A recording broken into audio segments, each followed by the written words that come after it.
Feliz sábado, queridos hermanos y hermanas.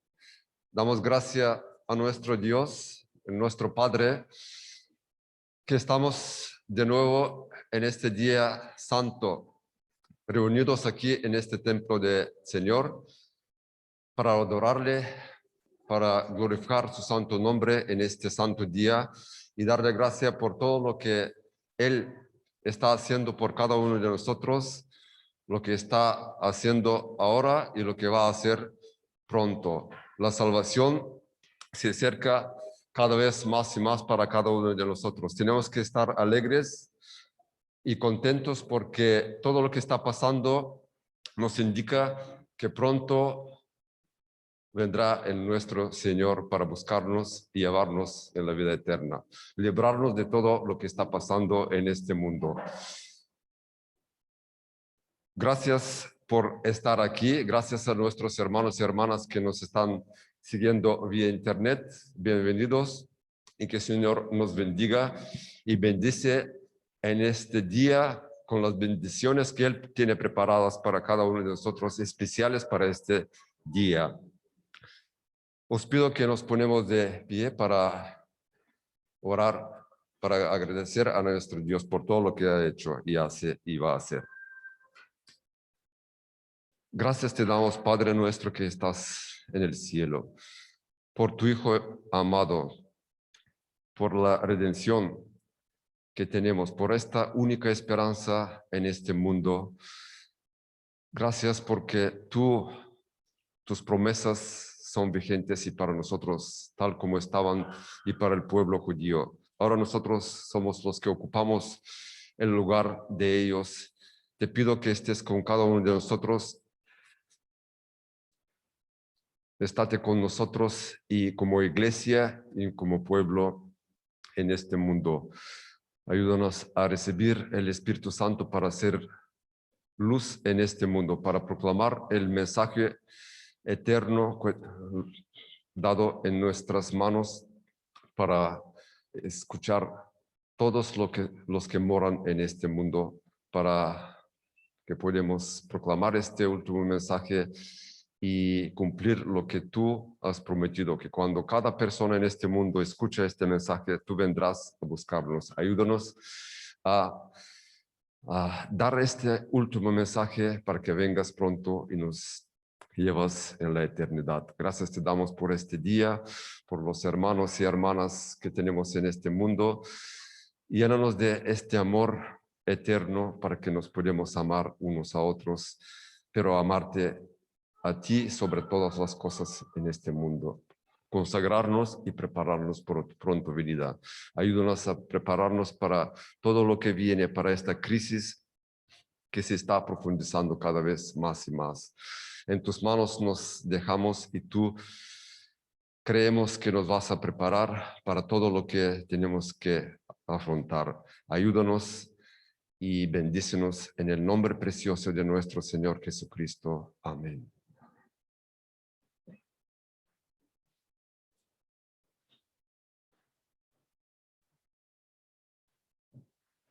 A continuación, se va a proyectar un vídeo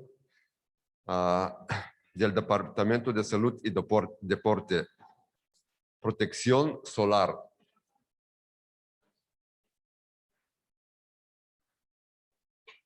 Buenos días, amigos, y feliz sábado. Hoy, desde el Ministerio de Salud y Deporte, os queremos hablar del cuidado de la piel. La piel, como sabréis, es el órgano más grande que tenemos y pesa 5 kilogramos.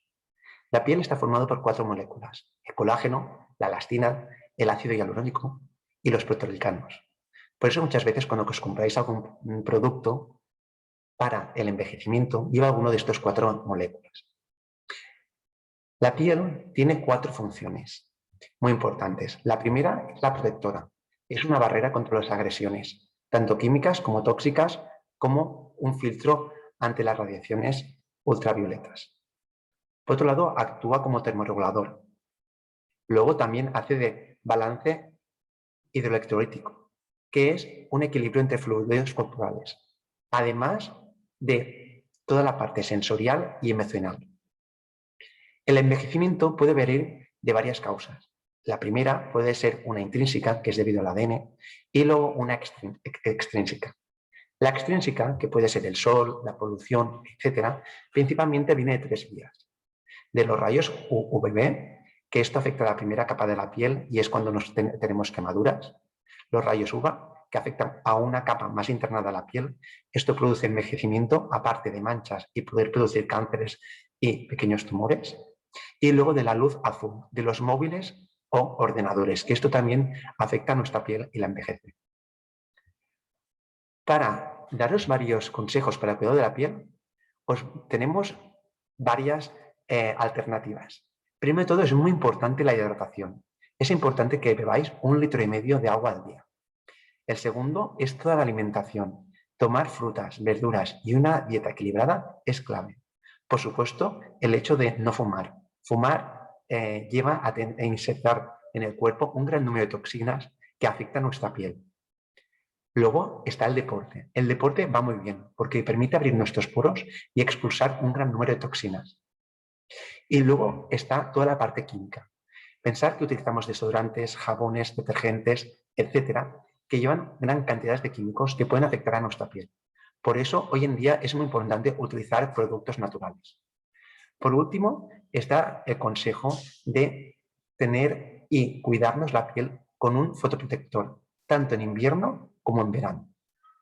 Por último, os queremos comentar que desde el Ministerio hemos conseguido un producto gratuito para vosotros, que es un serum protector tanto del sol como de la polución, como también de la luz azul. Así que esperemos que os guste y cuando salgáis del culto podréis coger un producto cada uno gratuito.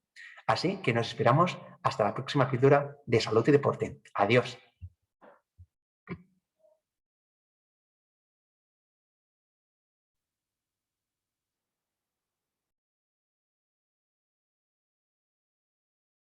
Entonaremos todos juntos ahora el himno número 273. Lo tendremos proyectado en la pantalla.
Podéis sentaros, queridos amigos.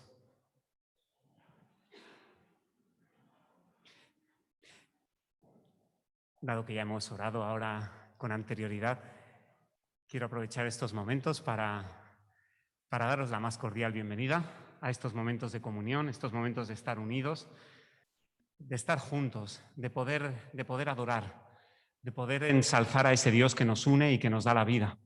Muchas gracias por escoger estar aquí. Sabéis que, bueno, en primer lugar me vais a permitir que haga un pequeñito anuncio de parte de la Secretaría de la Iglesia de Urgel. En primer lugar, quería pediros, realizar la primera lectura en relación al traslado de Tania Tavares, procedente de la Iglesia de habla portuguesa. Hoy procedemos a la primera lectura, la semana que viene procederemos a la segunda lectura y votación de la hermana Tania Tavares. Sabéis que el desarrollo de un ministerio musical la hemos tenido por aquí, la hemos disfrutado y la seguiremos disfrutando. Eso en primer lugar.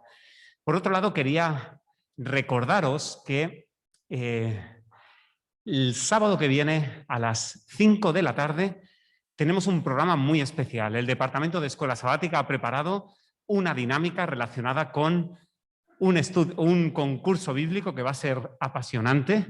Será a través de la aplicación Kahoot. Y aquello que buscamos es dar un pequeñito repaso a este tema tan interesante en relación al pacto y que hemos estado disfrutando este trimestre. Así que sábado que viene, 17 horas, de forma presencial, aquí en el templo, podremos disfrutar de este concurso bíblico. Así que no faltéis a esa cita, ¿vale?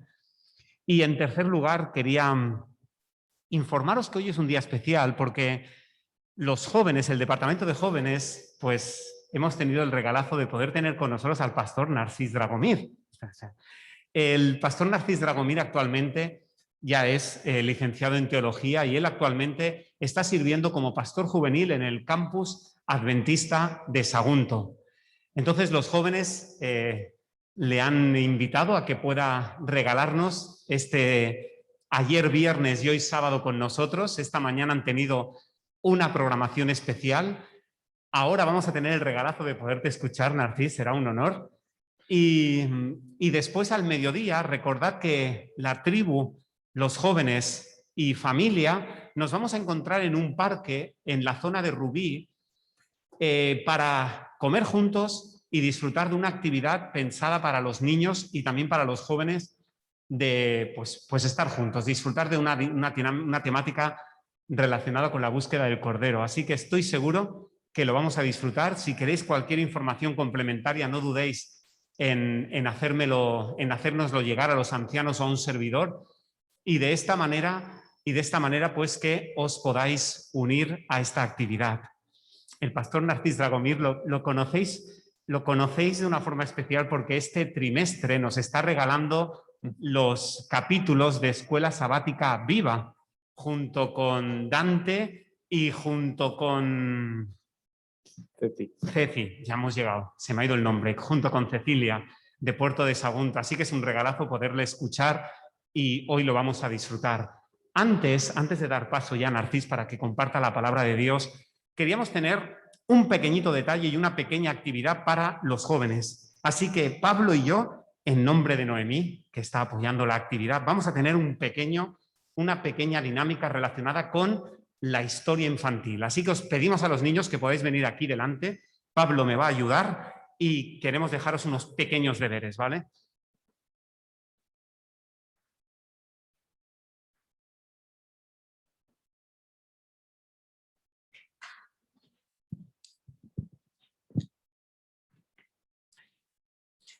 Queridos, me hace mucha ilusión hablar con vosotros. Ojalá que todos los cultos fueran así. Una pregunta. ¿Habéis visto alguna vez vídeos de animales que hablan? Algunos sí, están por ahí y aparecen animales que hablan de forma graciosa, ¿verdad? Una pregunta os hago. ¿En la Biblia también aparecen animales que hablan? Ponedme 2 ejemplos. 2 ejemplos.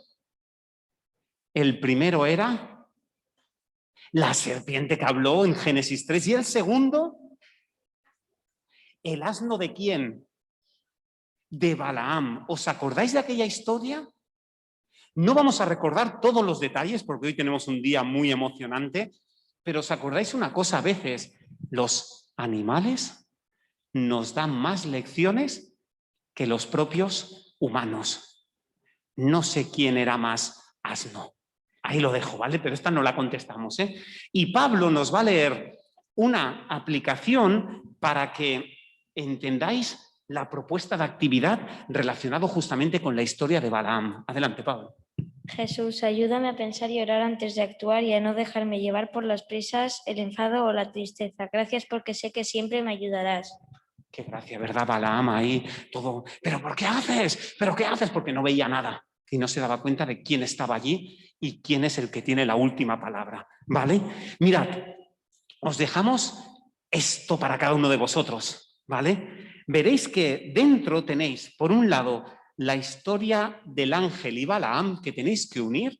Después tenéis una historia en relación a la burra. Y con los padres, aquí tenéis una manualidad para que la podáis hacer juntos aquí o en casa y lo podáis disfrutar. Acordaos de eso, ¿eh?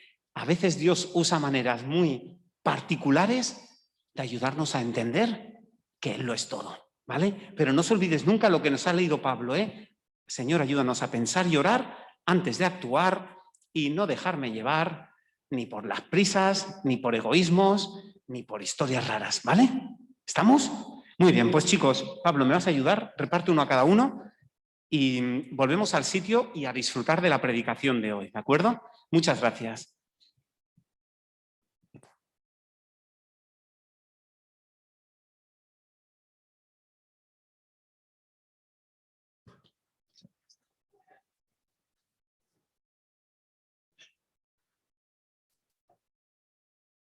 Bueno, feliz sábado, querida iglesia.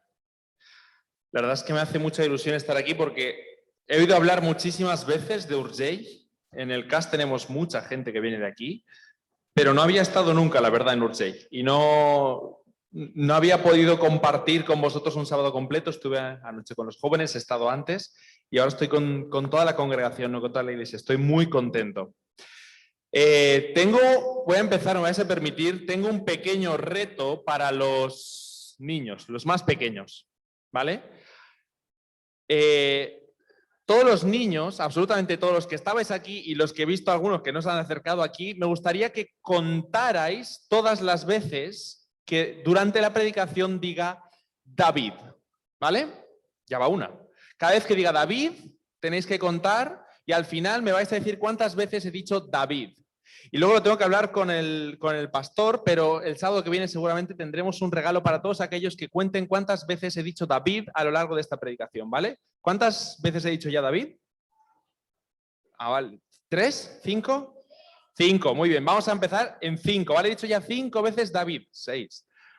¿Vale? Así que para que estéis atentos a lo largo de toda la predicación, cada vez que diga David, lo anotáis o algo. Van 7, ¿eh? Vale.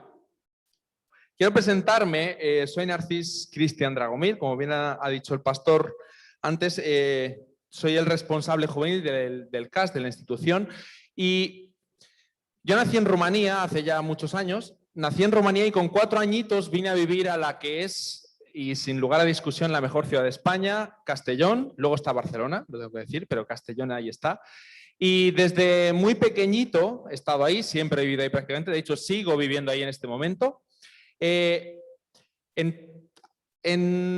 los años que estuvimos aquí al principio no solíamos ir muchas veces a Rumanía, ¿no? Hay una costumbre entre los hermanos que vienen de otros países que es en verano pillo vacaciones y me voy para mi casa, me voy a la casa de los abuelos, me voy a mi pueblo, me voy a mi país. Y nosotros no solíamos hacerlo prácticamente nunca, pero me acuerdo que con unos 12, 13, 14 años aproximadamente fuimos y no sé por qué fuimos en coche. Claro que sí, vamos en coche. Y me acuerdo que el viaje fue una paliza, os lo digo, fue una paliza porque son 3 días y 2 noches o 3 noches y 2 días, según lo queráis ver. Y llegamos el primer sábado a la iglesia, una iglesia preciosa, una iglesia muy bonita. Una iglesia, si alguno es de por ahí, la iglesia de Matka, ahí soy yo. ¿Sí? Mira, tenemos a alguien de ahí. Y me acuerdo que una pregunta que me hicieron constantemente todo el mundo, porque claro, no era habitual verme ahí, era, oye, ¿a cui est? Esta es la pregunta, ¿de quién eres? ¿De qui ets? Y la pregunta que había detrás de esto es, oye, ¿a qué familia perteneces? ¿No? ¿De quién? ¿De dónde has salido? Y claro, yo un preadolescente en su momento, si ponen la presentación, yo fue como, ¿cómo que de quién soy? ¿Cómo que de quién soy, por favor? ¿Cómo vais a decir a mí de quién eres? Yo soy mío. Yo no soy de nadie. Yo no soy de absolutamente nadie. Yo quiero ser yo. Yo soy de nadie, ¿no? Casi que queda feo decir, oye, ¿de quién eres? ¿Tú de quién eres? Y claro, yo lícitamente podría decir, quería pues mi libertad, mi individualidad y decir, oye, es que yo no pertenezco a nadie, yo no soy absolutamente de nadie. Y si lo pensamos, lo que había detrás de la pregunta de quién eres era básicamente analizar, oye, ¿de qué familia vienes? ¿Qué hay detrás? Dame tu historial, ¿no? Tu currículum vitae, un poquito para analizar y saber si, yo qué sé, te puedes juntar con estos niños o no, o algo así. Porque, ¿sabéis? Los seres humanos tendemos muchas veces a clasificar y a separar y a poner unas medidas como, bueno, hasta aquí, hasta ahí, a partir de aquí. Y tristemente lo hacemos mucho, ¿no? Y esta pregunta de quién eres es mucho más profunda de lo que parece, porque ¿de quiénes somos como cristianos? Muy bien, antes en los jóvenes también me ha dicho alguien, de Dios. Así es, somos de Dios. Y esto es curioso, ¿no? Porque sí, somos de Dios, pero también tenemos nuestra individualidad, ¿no? Y es un poco complejo a veces. Y querría hacer esta mañana una pregunta que parece más profunda de lo que aparentemente es, pero ¿qué es lo que hace que un cristiano sea cristiano? ¿Cuál es la esencia de un cristiano? ¿Cuál es la diferencia entre un cristiano y otra cosa? ¿Qué es lo que hace que un cristiano sea cristiano? ¿El amor puede ser? La respuesta que me dieron antes en Cristo. Hombre, claro, obviamente Cristo hace que los cristianos sean cristianos. Seguimos a Cristo y por eso somos cristianos, ¿no? Valga la redundancia. Pero yo os quiero preguntar una cosa. Si yo creo que Jesucristo, fue un gran maestro del primer siglo, que tuvo unas enseñanzas muy buenas, que tuvo unos seguidores muy fieles, ¿yo soy cristiano? La respuesta es obvia, no. No, si yo creo que Jesús fue un gran maestro del siglo I, yo creo que Jesús fue un gran maestro del siglo I. Si yo creo que Jesús fue un profeta del primer siglo, ¿soy cristiano? No. Ser cristiano es otra cosa, ¿no? Si yo creo que Jesús es el Mesías y que en esa persona que se describe en los 4 evangelios se cumple todo lo que se dice en el Antiguo Testamento, que Él es Dios hecho hombre, ahí ya empezamos a hablar de cristianismo. Ahí yo ya soy cristiano. Si no, soy otra cosa. Pero lo que marca la diferencia entre un cristiano y otra cosa es creer que en Jesús se cumplen todas las promesas del Antiguo Testamento y que Él es el Mesías descrito en el Antiguo Testamento. Y esto es más profundo de lo que parece, porque los judíos tenían, y se lo sabían, el Antiguo Testamento muy bien, de cabo a rabo, se lo sabían como nadie. Vino el Mesías, vino Jesús, Dios se hizo hombre y no lo identificaron. Y esto es muy curioso, ¿no? Y me gustaría que nos fuéramos esta mañana a analizar el salmo, y esto me preguntaron antes, ¿por qué es el más importante? El salmo más importante, o de los más importantes en cuanto al mensaje mesiánico, que es el Salmo 110. Es el salmo más citado en el Nuevo Testamento con muchísima diferencia. Y es el salmo del cual Martín Lutero dice que en este salmo se resume absolutamente toda la Biblia. Y esto es curioso, ¿no? Porque vamos a irnos al Salmo 110 y no tendríamos tiempo ni en una semana de oración y casi que en un trimestre en analizar todo lo que dice este salmo. Son 7 versículos, pero la profundidad de todo lo que hay aquí es enorme, es muy vasta. Y vamos a leer los primeros 3 versículos del Salmo 110. Salmo 110, Salmo de David. Que sepáis que absolutamente todos los textos que voy a leer esta mañana es de la Nueva Traducción Viviente. Dice así el Salmo 110. El Señor le dijo a mi Señor, siéntate en el lugar de honor a mi derecha hasta que humille a tus enemigos y los ponga por debajo de tus pies. El Señor extenderá tu poderoso reino desde Jerusalén y gobernarás sobre tus enemigos. Cuando vayas a la guerra, tu pueblo te servirá por voluntad propia. Estás envuelto en las vestiduras blancas y santas y tu fuerza se renovará cada día como el rocío de la mañana.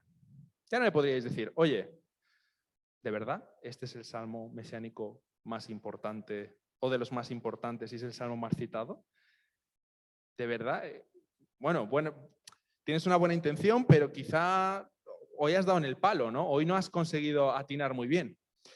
Y es que muchas veces, yo el primero, quizá no nos detenemos a leer todo con el detalle que se merece, porque hay que tener en cuenta una cosa. Este salmo lo está escribiendo David. Salmo de David. Esto se conoce a veces como el versículo 0. Este es un salmo que escribe David. David está describiendo lo siguiente. El Señor, Jehová, Yahvé, el tetragramatón, le está diciendo a mi Señor, Adonai, al Mesías. Y todos identificaban, y lo veremos como ese Adonai, esa otra persona a la que Dios le está hablando es el Mesías. Vemos como David es el que está describiendo una acción, y es que Jehová, Yahvé, le está diciendo a Adonai, le está diciendo a mi Señor lo siguiente. Y todo lo que hemos leído y todo el Salmo está dirigido al Mesías. No va de David. No va de lo que David pueda decir sobre este Mesías, sobre el Señor. Va de lo que Dios le dice al Mesías, de lo que Dios le dice al Señor de David. Hay como 3 personas aquí, ¿no? Está Jehová, Adonai y David. Está Yahvé, el Señor de David y David. Y me gustaría que nos fuéramos al Nuevo Testamento para ver cómo Jesús interpreta esto. Porque, oye, si es un texto mesiánico, Jesús tendrá algo que decir al respecto, ¿no? Porque, insisto, Él es el Mesías. Él es el que cumple todo esto. Y vamos a irnos a Mateo 22. Estamos en Mateo 22 en el miércoles antes de la crucifixión de Jesús. Él es crucificado el viernes, pues estamos en el miércoles, un par de días antes solamente. Y vamos a ir a Mateo 22, perdonad, y leer cómo en este capítulo, no lo vamos a ver todo, ¿no? Pero en este capítulo hay discusión entre los fariseos, los saduceos y Jesús. Es casi un interrogatorio. Le ponen una serie de preguntas y son preguntas muy difíciles. En este capítulo vienen los fariseos y le dicen, bueno, ¿tú qué dices que eres el Mesías? Vamos a ver. Y le hacen ciertas preguntas sobre el impuesto del César, le hacen los saduceos, curiosamente, que no creían en la resurrección, le hacen preguntas sobre la resurrección y luego también le preguntan sobre el mandamiento más importante. Y creedme, estas preguntas, si las analizamos en su contexto, son muy difíciles, porque Jesús tiene que ir por una cuerda muy fina para no caer y decir, uy, es que estoy incumpliendo la ley de Moisés o estoy incumpliendo la ley romana. Sus respuestas, y podríamos dedicarle un trimestre entero de la escuela sabática a esto, son quirúrgicas, son milimétricas. Él es un cirujano que corta justo donde tiene que hacerlo, ¿no? Y estas son las 3 preguntas que le ponen muy difíciles, que le ponen los fariseos y los saduceos. Y después de la conversación, él contesta muy bien. Él dice, bueno, me habéis hecho 3 preguntas, hemos estado aquí casi de interrogatorio, 17 contra 1. Dejadme haceros una pregunta. Y Jesús hace una pregunta, ¿no? Dice en el versículo 42 que Jesús les dice, oye, ¿qué piensan del Mesías? ¿De quién es hijo? Esta pregunta entre nosotros es una pregunta fácil. Esto, además, para un fariseo de aquel momento, pensemos que son los líderes religiosos los que más saben de la Biblia, los que más saben del Antiguo Testamento, los que se la saben de memoria, literalmente, tú le estás preguntando, es como si le preguntáramos al pastor, oye, pastor, ¿te sabes el Juan 3:16? Claro, por ahí se ha reído un niño, oye, Juan 3:16, por favor. Es de los primeros, es decir, si no te lo sabes no vas al cielo, a nivel cristiano, más o menos va la cosa así. Oye, ¿de quién es hijo David? Ay, perdón, ¿de quién es el hijo del Mesías? Ya lo he dicho, de David. Pero era como, oye, Jesús, ¿de verdad te hemos puesto 3 preguntas tan complicadas y tú vienes ahora a decirme de quién es hijo el Mesías? De David, obviamente, es del linaje de David. Y ahora viene, y lo marca en verde para que se vea claramente, una cita, porque dice, bueno, entonces, ¿por qué David, mientras hablaba bajo la inspiración del Espíritu, llama al Mesías mi Señor? Pues David dijo, y aquí cita literalmente y es palabra por palabra el Salmo 110. Dice, el Señor le dijo a mi Señor, siéntate en el lugar de honor a mi derecha hasta que humille a tus enemigos y los ponga debajo de tus pies. Si David llamó al Mesías mi Señor, ¿cómo es posible que el Mesías sea su hijo? Y esto es muy interesante, ¿no? Vemos cómo luego dice que ya nadie se atrevió siquiera a hacerle ninguna pregunta. Y esta pregunta era una pregunta que ofendía, porque él se estaba en parte, aparte de lo que se estaba dejando en evidencia, porque era una pregunta muy difícil, es una pregunta que dice literalmente el versículo 46 que nadie pudo contestar, él en parte se estaba ya mostrando como ese Mesías, ¿no? Luego lo veremos porque él no es la única vez que utiliza este texto, Jesús lo utiliza más veces, de hecho en Marcos y en Lucas también se registra, y vemos como esta pregunta compleja, complicada, los hace enfurecer de alguna forma, porque insisto, estamos en el miércoles, estamos a miércoles, jueves, viernes y se acabó, ahí le crucificaron a Jesús. Y estamos en el miércoles, le hace esta pregunta y él empezó a molestar mucho con esta pregunta. No solo los dejó en evidencia y tocó su orgullo, que también, sino que él, con esta pregunta, con esta alusión al Salmo 110, la gente ya lo estaba empezando a identificar, decir, oye, es que, ¿y si este Jesús, y si es él? Pero bueno, vamos a irnos a otro texto que es clave y es Jesús de nuevo utilizando el Salmo 110. Y esta vez, estamos en el miércoles, insisto, esta vez nos vamos a ir al viernes en el que Él es crucificado y el viernes en el que Él es juzgado, jueves por la noche, viernes por la mañana. Y nos vamos a ir, bueno, me he saltado una cosa, esta pregunta tiene una respuesta que ellos no querían aceptar, es la encarnación. ¿Por qué el hijo de David es el Mesías y es el Señor de David? Es la encarnación. Nosotros lo vemos y es súper sencillo. De hecho, es que me lo he saltado porque lo he dado por supuesto, porque nosotros lo vemos con perspectiva, leemos los evangelios y decimos, bueno, es que Jesús cumple lo que dijo el Antiguo Testamento. Pero para ellos era muy difícil y él está hablando de un concepto muy profundo y es el de la encarnación. Dios se hace hombre, se hace débil como nosotros, tiene hambre y tiene barba y se tiene que afeitar como nosotros. Y Él es Dios a la vez, es como Dios se ha limitado a sí mismo. ¿Cómo es posible? Por eso el Mesías, el Señor de David, es también el descendiente de David. Esta es la respuesta, ¿no? La respuesta es una palabra, encarnación, y ellos no la pillaban. Pero vámonos al viernes, vámonos a Mateo 26, al juicio, ¿no? Mateo 26, si lo tengo, Mateo 26, 62, del 62 en adelante.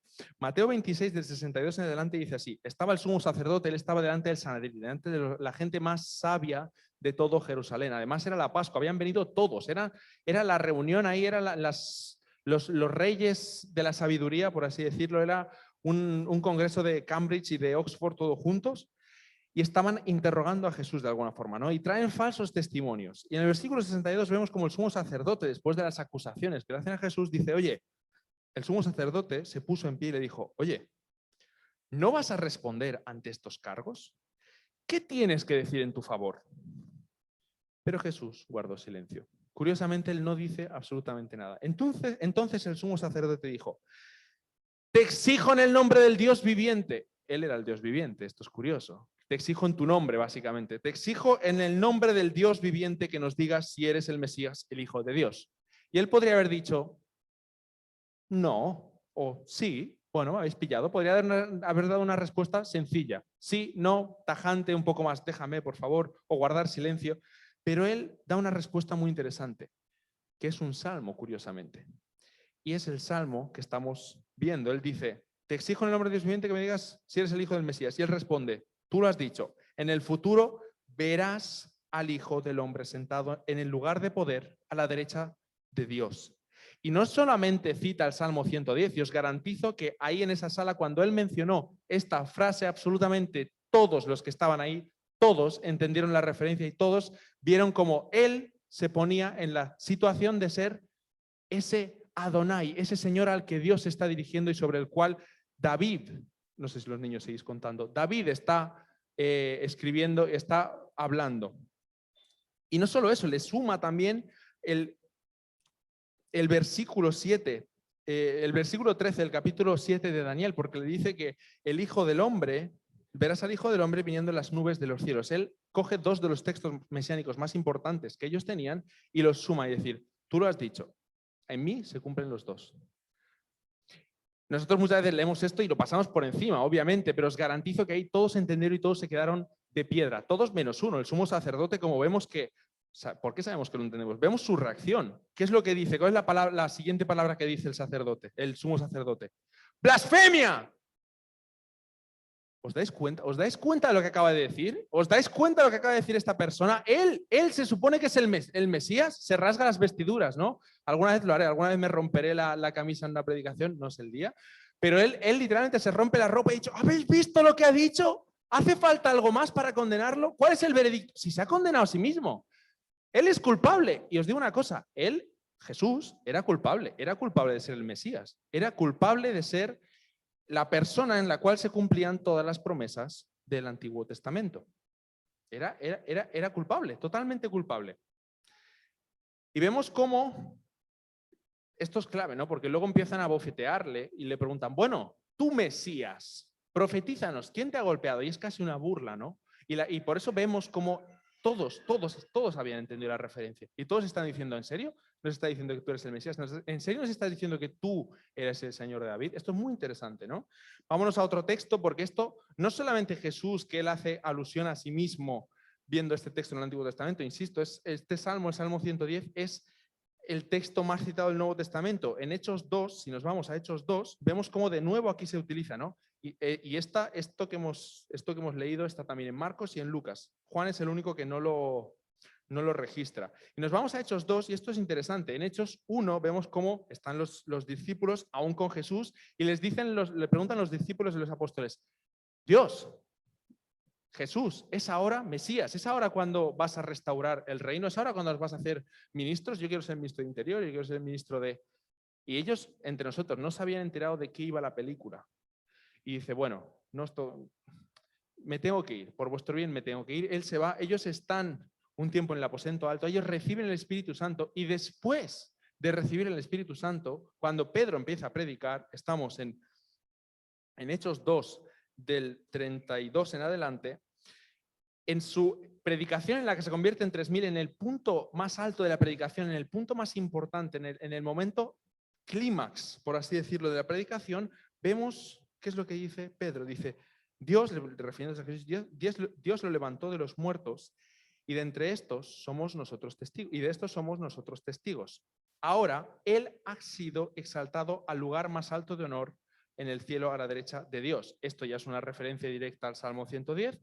Y por si no quedaba claro, dice, y el Padre, según lo había prometido, nos dio a nosotros el Espíritu para que lo derramara sobre nosotros, tal como ustedes lo ven hoy. Y ahora cita, literalmente dice, pues David nunca ascendió al cielo. Sin embargo, dijo, 2 puntos, por si no había quedado claro. El Señor dijo a mi Señor, siéntate a la derecha en el lugar de honra, hasta que humille a tus enemigos y los ponga por debajo de tus pies. Por lo tanto, que todos en Israel sepan, sin lugar a dudas, que este Jesús, a quien ustedes crucificaron, Dios lo ha hecho tanto Señor como Mesías. Esta promesa del Salmo 110, estas promesas del Antiguo Testamento, esto que Jesús decía sobre sí mismo, se ha cumplido. En la resurrección todo ha quedado claro. Ya está. Como Él ha resucitado y ahora está en ese puesto de honor, y ahora se está cumpliendo el Salmo 110, ¿no? Está en la derecha del Padre, está en el puesto de honor. Que sepáis todos los que lo habéis crucificado, que sepáis todos en Israel, que Dios lo ha hecho tanto Señor como Mesías. Las dos cosas. Estamos hablando antes de que Dios le está hablando al Señor de David, vale, Él es el Señor, Él es el Mesías. Esta figura, Señor y Mesías, van de la mano. El Salvador, Jesús, el Salvador, el Mesías, es también Señor. Esto es muy interesante porque la palabra Señor es una palabra, por así decirlo, de términos militares, de términos de dominio. Un señor es el que tiene un señorío, es el que ejerce cierto señorío sobre alguien. Tú puedes ser dueño de algo y eso es que te pertenece, ¿no? Pues oye, si Jesús es el Señor del mundo, quizá es porque este mundo le pertenece. Si Jesús es el Señor de mi vida, es porque quizá mi vida le pertenece. Pablo entenderá esto muy bien. Pablo dirá en Romanos 1:1, yo, Pablo, ¿y qué palabra utiliza? Esclavo de Cristo. Literalmente es la palabra esclavo. Yo, Pablo, esclavo de Cristo. Soy esclavo de Cristo, ¿por qué? Porque Él es mi Señor. Y Pablo no solo lo utiliza en Romanos, lo utiliza muchas veces, y Pablo desarrolla esta idea del Salmo 110. Este es el último texto. Nos vamos a ir a Filipenses 2, uno de los textos mesiánicos, ya se habían cumplido todo, pero es uno de los textos cristocéntricos más importantes que hay, ¿no? El texto de Filipenses 2 es espectacular. Y después de citar este famoso texto, ¿no? Que dice que Jesús no estimó ser igual a Dios para venir y morir por nosotros y dar la vida por nosotros, en el versículo 9, esto es clave y os lo he marcado para que lo veáis, cita el Salmo 110 y dice lo siguiente, por lo tanto, hablando de Jesús. Por lo tanto, Dios lo elevó a Jesús al lugar de máximo honor, Salmo 110. Y le dio el nombre que está por encima de todos los demás nombres, para que ante el nombre de Jesús se doble toda rodilla, en el cielo, en la tierra y debajo de la tierra, y toda lengua confiese que Jesucristo es el Señor, para la gloria de Dios el Padre. Este texto es clave. Este texto es clave porque dice lo siguiente: oye, llegará un momento, después de lo que ha dicho Jesús, que vendrán las nubes del cielo y todo el mundo lo verá, llegará un momento en el que todo el mundo, todas las personas, declaren que Jesús es el Señor. Habrá un momento en el que absolutamente todo sea mostrado y todo el mundo vea claramente que Jesús es el Señor. Y nos arrodillaremos, todas rodillas se doblarán ante Él, ¿no? Y habrá gente como Francisco, como David, como Enoc, como yo, no conozco más gente aquí, lo siento, que lo haremos con placer, con gozo, con alegría, y diremos: Jesús es mi Señor. Y habrá gente que no lo dirá con alegría. Habrá gente que dirá: pues sí, Jesús era el Señor. Jesús era aquel que hablaba el Antiguo Testamento, los Evangelios, era Dios hecho hombre, es verdad. Y todo el mundo lo declarará. Lo que pasa es que habrá gente que lo declarará con placer, con alegría, con la ilusión con la que celebras un gol de tu equipo, y habrá gente que lo dirá con una profunda tristeza. ¿Y sabéis por qué? Pues porque hay gente, los que estamos aquí, muchísima gente, para la cual Jesús ya es el Señor hoy. Para muchos de nosotros, para mí, trato de que Jesús ya sea mi Señor hoy. De hecho, Jesús ya es mi Señor hoy. Pero hay gente a la que no. Y esta declaración verbal de decir Jesús es mi Señor es fácil de hacer. Son un par de sílabas y me cuesta nada. Aire, Jesús es mi Señor. Y decir la palabra Jesús, las palabras Jesús es mi Señor, decirlo es fácil. Verbalizar Jesús es mi Señor es muy fácil. Una cosa es decirlo y otra cosa es vivirlo. Una cosa es decir con mis palabras Jesús es el Señor, y otra cosa es decirlo con mi cartera, por ejemplo, la tengo aquí porque me molestaba. Una cosa es decir Jesús es el Señor con mis palabras y otra cosa es decirlo con mis acciones, en mi familia, en mi trabajo, con la gente que no conoce de Dios. Una cosa es decir Jesús es el Señor y otra cosa es poner mi vida para que Él sea el Señor de mi vida, para que mi reino, mi territorio, por así decirlo, sea Jesús. Que aquí seamos todos un montón de Jesuses, pequeños Jesuses andando. Porque entonces es cuando se cumple aquello que dice Pablo, que describe a la iglesia como un cuerpo de Cristo. Un cuerpo que está lleno de Cristo. Un cuerpo que tiene miembros diferentes, porque todos somos pequeños territorios de Jesús. Y ahí donde voy yo está Jesús. Y ¿sabéis? Uno de los mayores errores que hemos cometido los cristianos, si no el mayor, es limitar a Dios a ciertos espacios y momentos de nuestra vida y de la vida eclesiástica. Yo voy un día a la semana a la iglesia para encontrarme con Dios. ¿Cómo? Espera, Jesús es el Señor de tu tiempo, no vas el sábado. Jesús es el Señor de los 7 días, no del sábado. Jesús es el Señor, también te diré, de todos los espacios, no de la iglesia. Y te diré una cosa, si tú no te encuentras a diario con Jesús, si tú no pasas tiempo con Él, no lo vas a encontrar tampoco aquí. Este no es el sitio donde vienes y te encuentras con Jesús y aquí no entras en el reino de Jesús y aquí empieza Jesús a ser mi Señor. No, si no lo es a diario, si no lo es en mi vida, si no lo es con mi familia, si no lo es con las personas que tengo a mi alrededor, no lo va a ser cuando estemos aquí. No lo va a ser porque cantemos o porque demos o porque hagamos o porque sirvamos o porque aquí. Y son cosas que son buenas y son necesarias, pero no puede limitarse a esto, no puede limitarse a estas 4 paredes, no puede limitarse a esta institución. Uno de los mayores errores que hemos cometido es decir, pues Dios, yo te doy el 10%, pero el 90% es mío. No, el 100% es de Dios. Dios, yo te doy un día, pero no, todos los días son de Dios. Él es el Señor de todos mis días. Él es el Señor de mi comida, Él es el Señor de las páginas de internet que visito, Él es el Señor de lo que publico en mis redes sociales, Él es el Señor de esta iglesia, de la Iglesia Adventista en España, de la Iglesia Adventista Mundial. Y si viviéramos de esa forma, me atrevo a decir, sin miedo a equivocarme, que enfocaríamos la iglesia de otra forma, porque no es mi iglesia, Y no es mi cultura, es la iglesia de Cristo. Es la iglesia donde reina Jesús, porque Jesús reina en mi vida. Y si Jesús reina en mi vida y reina en la vida de Enoc, entre nosotros no puede haber rivalidad. Entre nosotros no puede haber un problema. Porque en medio está Jesús, tenemos un común denominador, Jesús. Porque Jesús es mi Señor y Jesús es su Señor. El problema es que como lo limitamos, y bueno, Jesús es mi Señor, pero es mi Señor durante la matutina, ¿no? 20 minutos por la mañana. No, Jesús es Señor todo el día, todos los días, en todos los espacios. Y también en la iglesia todo el tiempo, cuando tomamos cualquier decisión, cuando hacemos lo que sea. Ojalá aprendamos a vivir, y yo el primero, ojalá aprendamos a tener en cuenta el hecho de que Jesús está conmigo siempre y Él es el Señor, quiera o no, viva acorde a ello o no, Él ya es el Señor. Y llegará un momento en el que lo declararemos, lo diremos, oye, Jesús, es verdad, Jesús era el Señor y lo ha sido siempre, y lo es y lo será. Y eso es una buena noticia. Es una buena noticia si entendemos lo que eso significa y si entendemos que la propuesta que Dios tiene para nosotros es la mejor propuesta posible.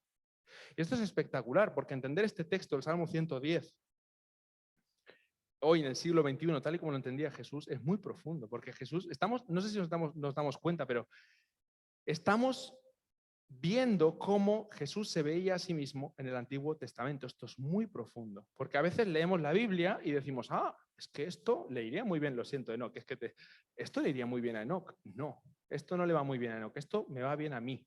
Y quizá me va bien a mí para ayudar a Enoc, pero esto no le va bien a otro, porque me ha pasado, y muchísimas veces, escuchar una predicación, leer algo y decir, qué bien le vendría esto a... No, la cosa no va de los otros, la cosa no va sobre mí, porque el Señor Jesús es mi Señor, no es el Señor de los demás, lo es. Pero a mí lo que me tiene que importar y lo que me afecta es mi parte con Dios, mi parte con Jesús, mi parte de esclavitud respecto al señorío, ¿no? Que son palabras súper feas, un poco complicadas, pero es que somos esclavos de Jesús, somos esclavos del Señor Jesús. Y eso es una buena noticia, porque no soy yo el que va tomando decisiones por la vida y que va a llegar tan lejos como a mí se me ocurra. No, va a ser Jesús en todo momento en el que me acompañe ahí a donde vaya, en mis cosas buenas y en mis cosas malas, en mis cosas mejores y en mis cosas peores. Él me va a acompañar, Él va a ser mi Señor en todo momento. Y Él ya lo es. Oremos para acabar.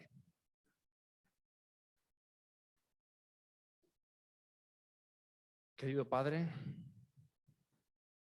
te doy las gracias. Te doy las gracias porque nos has dado la palabra para alimentarnos espiritualmente, nos has dado la palabra para que veamos claramente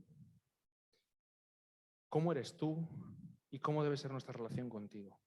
Vemos claramente que tú eres el Señor de todo, de nuestra vida, de nuestra iglesia, de nuestra forma de entender las cosas, de nuestra forma de actuar. Tú eres el Señor de todo. Te doy las gracias por esta valiosa enseñanza para que no afrontemos estas cosas solos, sino que estemos en todo momento contigo y que tú seas parte de nuestra vida, que tú seas el Señor de todo lo que tenemos. Te doy las gracias por esta maravillosa iglesia que tenemos para poder reunirnos, para poder estar aquí, para poder alabarte, para poder adorarte, para poder acercarnos más a ti.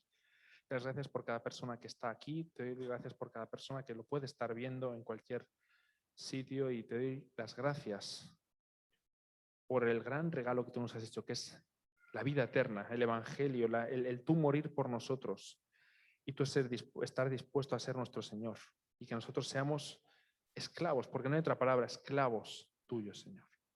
Te doy las gracias por todo esto. Te pido que nos acompañes a cada uno de nosotros en el sábado que nos queda por delante, que lo enfoquemos de la mejor forma posible para que nos acerquemos más a ti y a los demás. Te doy las gracias por todo en el nombre de Jesús. Amén.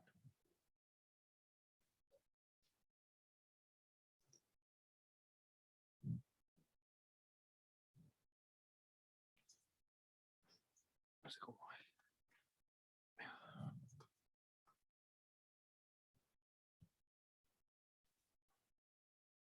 Pastor Dragomir, por la predicación.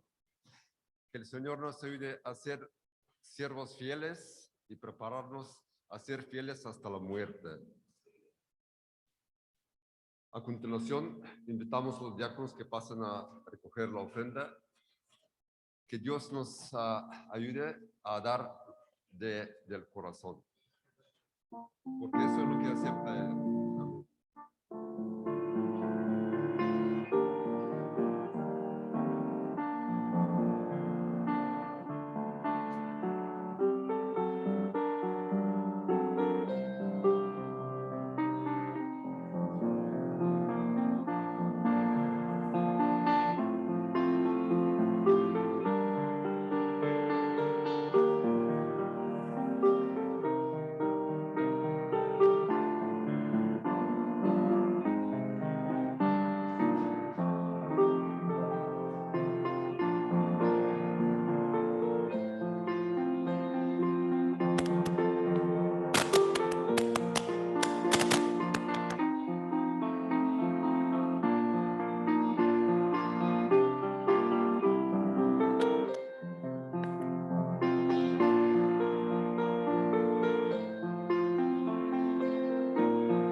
Os pedimos disculpas por el inconveniente de antes con el himno que no era correcto.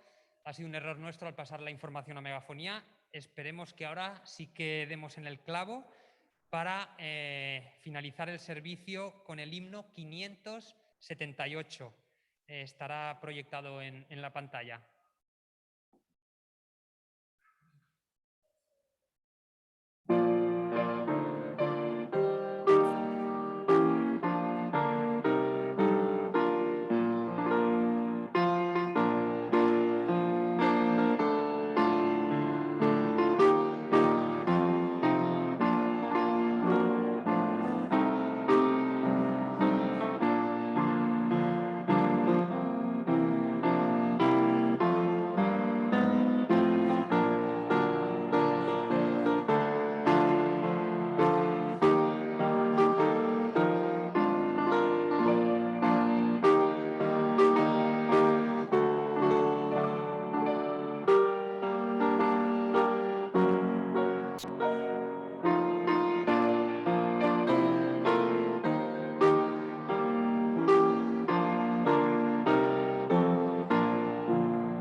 Oremos. Padre nuestro que estás en los cielos, te damos muchísimas gracias por la predicación del pastor Narcís. Gracias porque sabemos que es importante para nosotros reconocerte no solo de palabra, sino en nuestra vida. Ayúdanos a poder reflejarte en todo lo que hagamos, en todos nuestros pensamientos, en todos nuestros actos, que siempre podamos demostrar de quién somos, porque nuestro deseo es solamente ser de ti. Te queremos pedir que sigas acompañándonos en este día, en las actividades que tenemos por delante, que sigan sirviendo para servir a los demás y para servirte a ti y para estar más cerca de ti. Muchísimas gracias por todas tus bendiciones, te lo agradecemos y te lo pedimos todo en el nombre de Jesús. Amén.